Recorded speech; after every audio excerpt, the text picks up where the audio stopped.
nama meeqa isin? Nama meeqa isin? Shanan dhiirota laadha moo eenyu fa'a? Dhiirti nama meeqa dhala? Bismillah. Assalamu alaikum jedhanii. Olkee ispeesaati dubbadhu. Dubbadhu yaakii ol gahi. Ispeesaati fi dubbadhu. Si harka kennuu fi adda adama masaraatii fi bara ajalachi fa'aatu jira abbo. Ajalachi, baqqalachi. Laa hawla walaa quwwata. Wanti magaalaa sanaa guutuu isatti ol geetti na fakkaate. Olkee taa'e amma. Yoo ol geetti baqqalachi. Baqqalachi tareessu tolfeete garuu. Assalamu alaikum daawwattoota kiyya qaalii fi gaarii kam fayyaa keessan jirtanii isin jecha naga qabdan isin akka isin naga qabdan abdiin isarraa qaba baga jiraattan baga jiraan isin jecha gaafunoo kaleessi xiqqoo haajaaf gara biraa deemeen ture na akkas jechuudha ammaan tanaan ibsa bira deemu jira akkam isin naga qabdan inshaallah waan hundaa'u jechuudha waan irra geenye takka takkatti gattaa'ee waan hundaa'u isiniif ibsa geetii yaada qaba waa'ee ibsaatii wal qabatee alhamdulillah rabbil aalamiin abdiin haa galatoomu sheechicha jala deemee ibsa geessee jira abdii hedduu takkaan si galatoomachuu barbaadu guyyaa dubbachuudhaaf yaa akkasitti galanarraa deemtee waan silaa waliin goonu kophaa ta'etti godhuu keetiif hedduu takkaan si galatoomfadhaa itti suran ammas shaytichuma keenya sinu wallahi rabbiin umrii rabbi adeereessu akka tasaatee kalee haajaa jabduraafin bakka biraa olee amma jechuudha kaniin ibsaafaa biratti deema jiru inshaallah saniifuu daawwattoota keenya qaalii fi gaarii akka isin abdiidhaan gartee miti waan haaree nurraa eegu jirtan dhibbaan dhibbatti qubaan qabaa walaakin ammoo anis waan biraatiif miti kaniin fagaadee waa'ee dhimma Zeenabii wajjin wal qabsiisee waan takka takka sanuma irra geechuudhaanis sanuma jala deemuudhaan hanga ammaan tanaatti jechuudha ergaan dheengaddaa ibsaa biratti hin argamne anis karuma biraatiin deemu jira waan ta'eef ni beektan gaa yoo magaalaa tana keessa taffi yoo taate malee akkanumatti cal jettee yoo ta'e wanni si dhufaan jirtu saniif deemneetuma jechuudha namuu kallattii dandeenyu hundaan waan hunda barbaadu jira inshallah akkasi waan hundaa'u gaame ibsaanis akkamirra akka jiruu fi waa'ee ibsaadhaa maalirra akka jiru dandeenyee kan isin ibsu ta'a jechuudha ibsaa biraas dhageetiin akkasitti ibsaadhaas maalirra akka jiru walumaan laallaa daawwattoota kiyya qaalii fi gaarii wallahi guyyaa takkaaf illee isinirraa turuun barbaadu taalkhat guyyaa takkaaf illee isinirraa turuun barbaadu walaakin ammoo haaluma jireenyaati Assalamu alaikum warahmatullahi wabarakatuh daawwattoota keenya qaalii fi gaarii akkam fayyaa keessan jirtanii baga jiraattan isin jecha obbo ibsaa biratti argamnaa gaa obbo ibsaan akkuma beekamu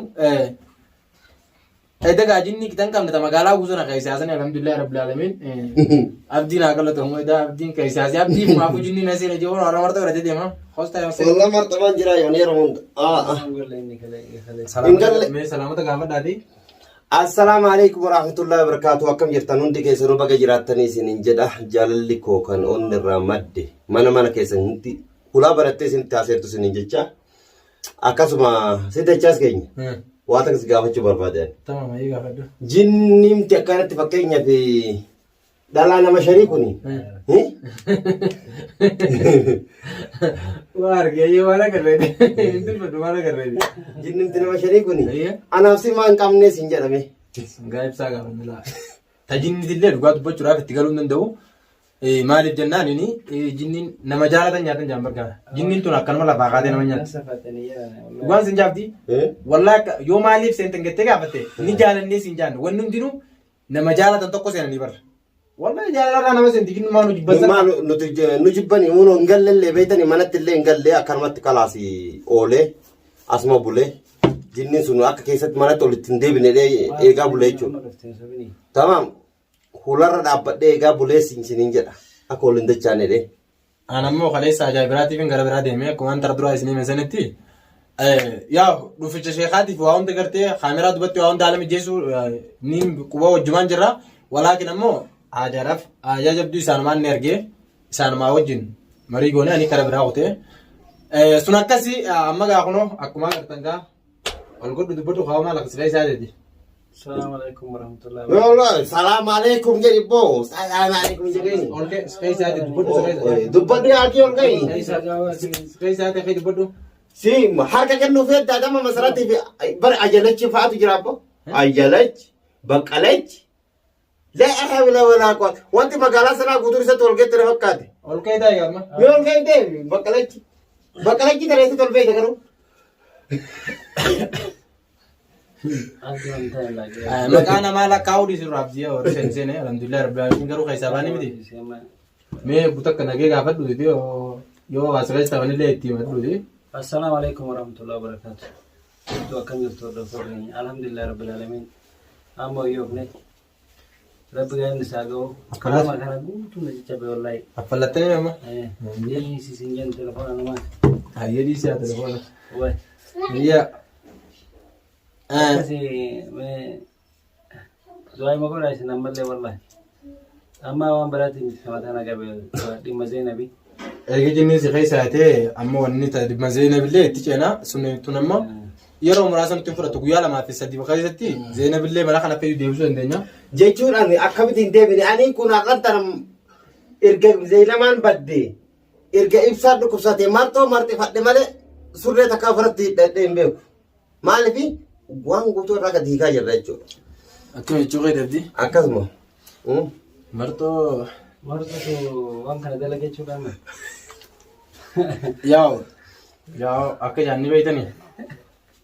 raaddi baddee ooma gaarii himtaniiti. Kaaya barbaada dhaamaa jala fiddanii jechaan. Si galte raaddi baddee ooma gaarii himtanii kaaya barbaada dhaamaa jala fiddanii. Bar rifeensi kun kiyya kun dura osoo waan takka dura laa rifeensi kiyya as jira. Amman tan erga cinqee fi rakkoo kanatti seenne gara duubaa kuttee unu amma tan jala jennenillee ati dullache nuun jetti akka rakkanne gara hundatti ibade ibsaa waan nu goote moo barana maali dubbii abdana yaa'u daawwattoota keenya kaalfee gaarii wanni sun nurraa eegaa jirta waan biraati haasawinni abdiidhaan moo kanuma keessa maal jennaan gaa namu bakkuma nyaattu okkota abdiinis bakkuma waan ati jedhudha amma fayyaan ibsaadha hedduu akka alaanti sana itti jirtan ibsaan fayyuu caalaa waan gammachiisu takka hin jirtu alhamdulillah rabbil alamin haa ta'u immoo waan dhimma kaan itti hojii dabarru anis gara kiyyaan waan takka waan inni irra ga'een niin qaba wanni kaleessaa fi kan hunda dhabamsise waa'ee dhimma gartee haadamuu baariki sani jechuudha waan na dhabamsise sani bechaan anis haajaatiyyaaf gara biraa kutee ture alhamdulillah rabbil alamin akkuma gartee ibsaan haajaa mana keessaatti illee numtetti haajaa alaallee illee waan takka takka xumureetiin jira jechuudha haajaan takka illee rabbi isin haa baasu haajaa takka illee rabbi isin haa taasisu lappaatanii gartee barbaadin haadhaatii manatti isin haa barbaadu inshallah fayyaan gartee miti dhukkubsattanii mana hakimaan ciisina asitti akka rabbi isin raa qabaatu buute isin cilee bishaan buuti isin haa godhu hunda keessanuu ijoollee ta'e qaalifee gaarii warra manarraa nangafee gartee miti isin ka biyyoota garagaraati isin daawwattan hundaa'u rabbiin gartee dhukkubbii sammuu dhukkubbii garaa dhukkubbii qalbii dhukkubbii kalee hunda rabbi isin haa fayyisu. Nayyee. Warri sagalee ol fuudhu. siif hin dhagaan malee. ol fuudhu sagalee jedha. Warri siirifi jinni budaa olii gadi yaatan ammallee bakka argatan inshallah abdii rabbi warra akka kiyya rakkate hedduu jira warra akka eenyu ijoollee takkaasii komantii jalatti na barreessa. Raajuu fa'aa safoo fa'aa jedhanii akkasitti inshallah insaan illee rabbi biraa haa jiraatu. Rabbi fedhe inshallah rabbi fayyaan waa kennu Zainab manatti haa deebisu isiniin jedhadha. Aboo gaa martoon haaki gusurree yoolaan qabu.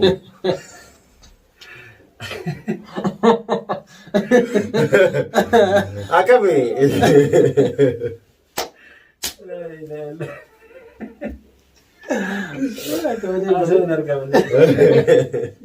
Akkasanitti alhamdulillah rabbil alamin irratti rakkolfaa jirra jechuun surree illee qumxallee jalaan qabaati dhugaan seenaati bakkamtu laala miti abbaan laale kun maal godhaa miti akkasanitti alhamdulillah rabbil alamin irratti na gammachuu kolfaa jirra hagara tokkichaas illee irratti na dhufee qophii kana hunda olmaan finne akkasitti ibsallee naqan tana xiqqoo bootaa laa kun onni irra qabate maarta masarat laa dhiifamu maarta san murta masarat onni irra qabatte tuun immoo eessanas qabatte gara jalaa kana akkatti hunduu bakka bakka qabattee bootaa san xiqqoo dhukkubee malee nagaa qaba ammaan tana alhamdulillahi rabbil aalamiin hin jiraa mire akkasaniiti inshallah dachaas illee maaliif nan qabne jedha inaaf faasu injoo tana nillee inji jullee tu waan jenillee miti rabbiin tun qabini ani waan akkana jaalaltinis nan qabin jinninis nan qabin jaalal jinnii dillee qabu nalaaltanillee gartee miti gisee naa garteellee waan jaalan ayyoo gartee naa garteellee maashaallah raajaa nu fokkotaa chaayinaa isin gartan kana maashaallah raajaa boo dhimma kiyyaan jinnii na jaalatan jaalatan malee wanti hundi jaalallaan nama seensiisee jira wanni hundi sabbaruu laaba dhibee jaalalaan nama seentu dhugaa wallahi laazim isiniif hima waan jaalatan takka seenanii nuti amma dura alhamdulillah rabbil alamin yaa'u bakka jaalalaatti isin keenya amma dura ijoolleetti qoran nuti amma dura amman dhalachuu jirra ganaa garaadhaa keessa jirra jaalalaan isin keenya gonillee kamata malaataa amma dhalata tillee amma dhalachuu jirta akkasii alhamdulillah rabbil alamin amma dhalachuu jirra waan ta'eef bakka gartee jinni rabbi nurraa qabu jinnis aywa saniifu wanni hundinuu dabartees mee amma qubna gara hasaa qubna garatti hin eewa jira dhugaadha wanni hundi dhuftii isin dabartees yaa'u abdiin gisee hunda waan beektan hedduu dibbee isaa tana uwwituudha gisee dibbeetu maddaan illee daabuun beeku ana immoo haasoo hoggaan eegale addaan kutuun beeku abdiin hoggaa dibbee eegale koomentii jechuudha walumaa galatti sani daawwattoota keenya akkasii wanni hundinuu waa'ee dhimma Zeenabillee inshallah waan isin gammachiisu guyyaa lamaaf akkanatti oduu gammachiisaa qabannee isin dhufna anis gara kiyyaan milkaa'ee haajaan mana keessaatillee nu taate taalaatillee akka nu taatu inshallah ammallee rabbi kadhanna waan tabaddillee isin haa barbaaddu boo ofiisiiti warri gartee Adamu Baarekii mana bachiisee gartee miti ala baasee qixaatu gurusuun illeen ifii qabanii nutti haafitan izni rabbii khaliqaati wanni ta'an hin jirtu beekte rabbiin kuniin taayisaa misa ta'e jennaan ni taayisa waan ta'eef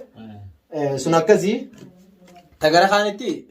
akkana akkasii maalirra geessee jettanii yoo nagaafachuu barbaadan taatu keessaan isiniif hima amma asirratti isiniif hin barbaadu walumaa galatti anis milkaa'eetiin jira milkooyinee jira walumaa galatti akka milkooyine bicha milkiidha fuuldura keenyaas baraarina inni jira fuuldura keenya bal'ina inshallah quufa fuuldura keenya gammachuudha uummata akka yaadinaa isinillee wajjin jira nu cinaa dhaabbachuu keessan immoo hedduu akka isin jaalladha hedduu akka isin kabaja yoomiyyuu tanaan du'aa hin teessan nuuf hedduu akka barbaachisaadha du'aa nu godha mee waan qabdan yaadara dabaladhaan wallahi yaani waan jiru hordoftoota keenya alhamdulillah amma ayyaan qaama kana qofa komalee waan biraa takka rabbi galanni isaa ga'u akkasii fi tabiraammoo waan biraati walitti jechaana gama kiyyaan nagaatti isin jedhu akkam ateo ani bo yoo haata qabaattee guutii ana akkasitti hordoftoonni keenya galatoomaa akka halkanii guyyaa nu wajjin dhaabbataa turtan hundi keessanuu baay'ee isin galateeffannaa warri nu qeexanis warri nu gorsitanis hundi keessanuu galatoomaa isiniin jedha hundi keessanuu isin jaalannaa xiqqoo rifeensuma gara rabbe gadaama agarsiisuu jedha malee akkasitti inshallah nagaan naa tura isiniin jedha